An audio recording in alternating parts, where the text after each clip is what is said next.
Lagos that an incumbent governor fails to get the support of the party to seek a second-term ticket.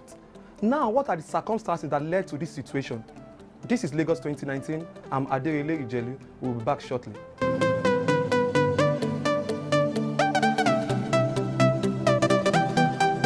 Welcome back from the break. With me in the studio today for Lagos 2019 is a political technocrat and also a legal practitioner who also happens to be the president of Yoruba Council of Youth Worldwide, Aremo Oladotun Hassan. Barrister, it's a pleasure having you here. It's my pleasure to be here. And the man with the symbol of Yoruba heritage. Yes, you're right. It's our pride, it's our being, and it is our place. So I think we have to do everything best to protect At least respect and also signify the symbol of Yoruba. You're right. Okay. Thanks, sir. For today, I will start with this first question, Aremo. This is the first time in history of Lagos that a governor will not get a second-term ticket. In Lagos State, to be precise. In person of Akiwumi Ambode. Yes, you are. Well, as far as politics is concerned, politics is operating in time and space. And the kind of mode of politics we play in this part of the world is quite, let me say, it's not totally democratic. We are so used to let's say the traditional method of politicking, whereby the dynasty method, in which place the individual is placed above the institution. If we had gotten a better institution in place, if we had gotten a statutory obligation on how a process should be done, if our processes are well defined and put in place democratically, I think we would have, there is nowhere, no how, a group of people within the same political party, and we should just rise from the moon and begin to say things and ensure that they have their way. It's really going to be, it's quite, if it were to be a reprisal from the governor, from the sitting governor, I think the polity would have been overcharged by now. It would have led to brigandage and war.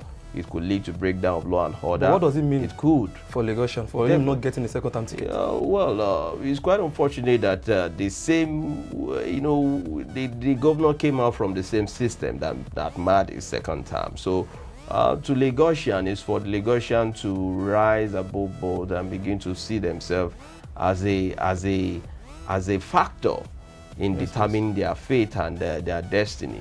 And it's enough for the party to decide their own interests.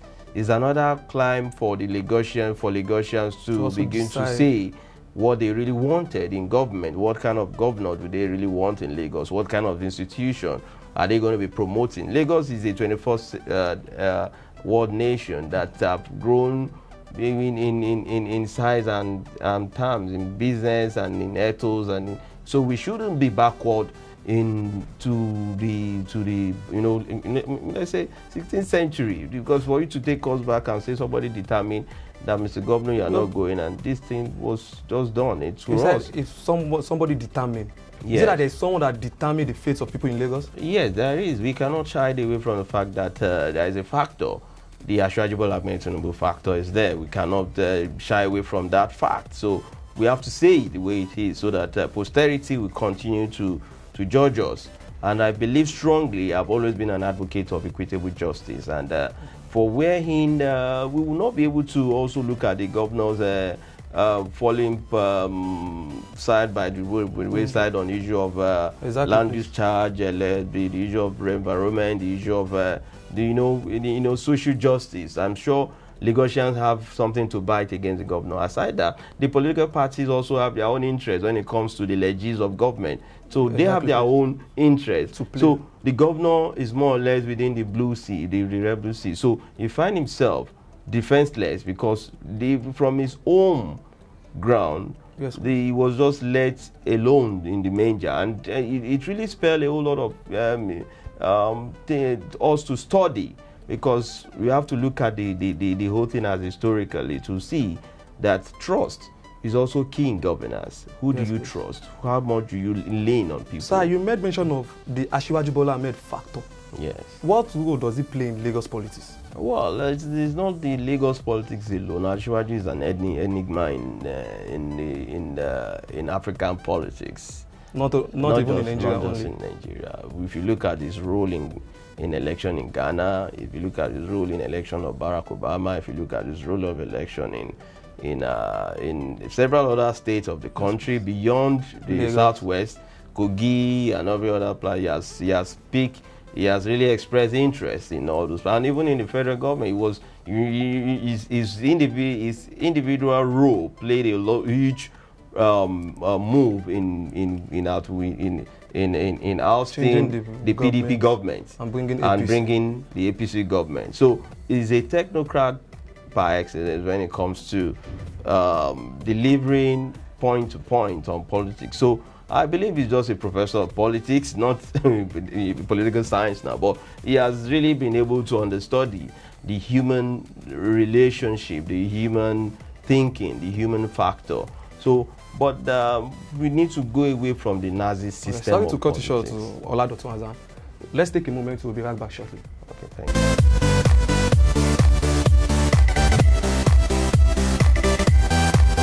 Welcome back from the short break. With me in the studio, I still have Aremo Oladotun Hassan, the president of Yoruba Council of Youth Worldwide, who also happens to be a political technocrat and a legal practitioner. Welcome back, sir. It's my pleasure. Okay, before we went on the short break, we're trying to discuss about the factor of Asiwaju Babalaja factor in Lagos politics and beyond. So my question to us is, what role did he play in asthmatic or changing from Governor Akinwumi Ambode to supporting Babajide Sanwo-Olu, now the APC governorship candidate in Lagos? We all testimony. We all witness the whole scenarios, because it's a growing scenario, a scenario that just arose from I don't have anything, I don't have support of any candidate, till Akinwumi Ambode is a good boy, but later it's just that he has not been playing to the political template, that is not working with the laid down blueprint of the party. And though that is discreet to Lagosians, we don't know what the blueprint is all about, but to them they say deviated from the laid down expectation from him. But we know it's quite a very dicey situation. Who, please? The entire situation is very dicey, because it led us into a lot of conflicting scenarios, from the presidency intervening, from the political big shop, from the governors forum intervening in stopping him, in stopping Asiwaju from not going ahead. There are a lot of pleas even from the outgoing governor. Exactly, so a whole lot of pleas were thrown at him. Even the governor is going to repent and all that. But to forgive is to hear is human, to forgive is divine. No matter how we might see the sins of the governor, I think politics is a dual thing. You cannot have it all the time. It's very risky game for you to play. You are given an extra time in a match, and you are now going back to lay off all your first 11 and bringing in a new team at 11th hour. I'm sure a good politician will also need to think about the consequential effect, because you are playing in a time whereby the APC as a party have not been able to meet with a whole lot of expectation of Nigerians. And what kind of expectations? Yeah, good governance is there. Social interest of the people are there. In terms of expectation on the war against corruption, is a little bit one-sided. People have their griefs. We can't say, because if you say one-sided, who are the corrupt fews and who are the people that they've taken behind bars? Yeah, well, there's nobody at the moment that is more conspicuous, because especially although from the former Plateau State governor and some one or two person, but we are not just concerned about all that. We are talking about the present issues. The SGF, at least the former SGF case was just let up. The minor case. These are cases that really brought APC directly against the people. The expectation of zero tolerance against corruption. As I started to deviate from something happened last week concerning the lawman issue. It happened especially on Friday. It says, just last week, the State House of Assembly terminated Visionscape Sanitation Solution contract in Lagos and ordered the private support partnership PSP operators to immediately commence door-to-door waste collection. And on Monday, Ambode reappoints Ola Oresonya as the general manager of Loma. Why did he make such move at this critical time? Well, you know, there is always for you who dictate dictate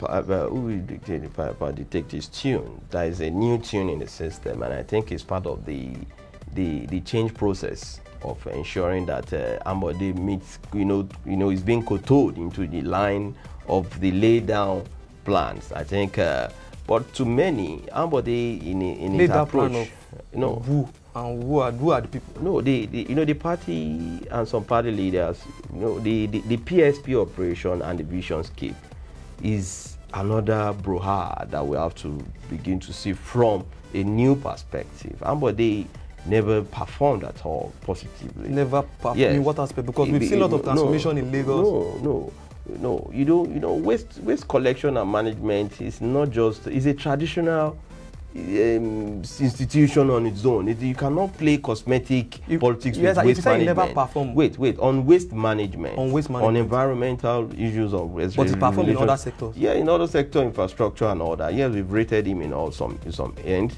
Yeah, he was able to raise the commerce and industry, the expectation in one hand. But when it comes to this issue of the environment, he just came out of the blues to bring up a visionscape that had no antecedents in waste collection and management. Not just, even if you have been doing waste management in America, you cannot compare a waste collection in an African setting whereby everything is so direct and there's no procedure. So the way Oresanya was doing it initially, I'm very, very acquainted with PSP. I think I can verifiably say, well, I'm directly involved because I have a business operation. Now he's being appointed as the new GM.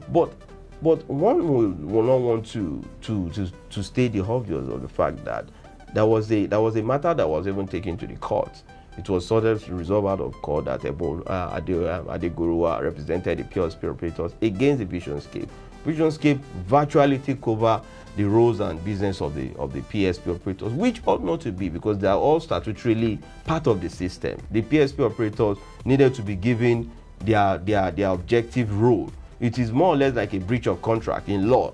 So, but for the politics to are played on the side of the PSP, it's not just the reappointment of Oresanya. Now we know Oresanya is a technocrat by excellence when it comes to business of waste management. Yes, he knows it. He knows his onions very well. We have to give him the kudos to that. But the level we are now, it's not for us to play politics with the high level of stench we have in the States right now. Is a thing that requires all hands to be on deck, including the citizens. Yes, because if the citizens are not properly orientated, they will keep blocking the drainages, they will keep piling up waste without proper mode of generating those waste. And Lagosians presently are used to dumping waste in the median of the road, unlike when the PSP come to your doorpost, collect the waste and you pay for it. But Lagosian just, so you have the view that, okay, PSP coming back on board is going to help the environmental situation in Lagos.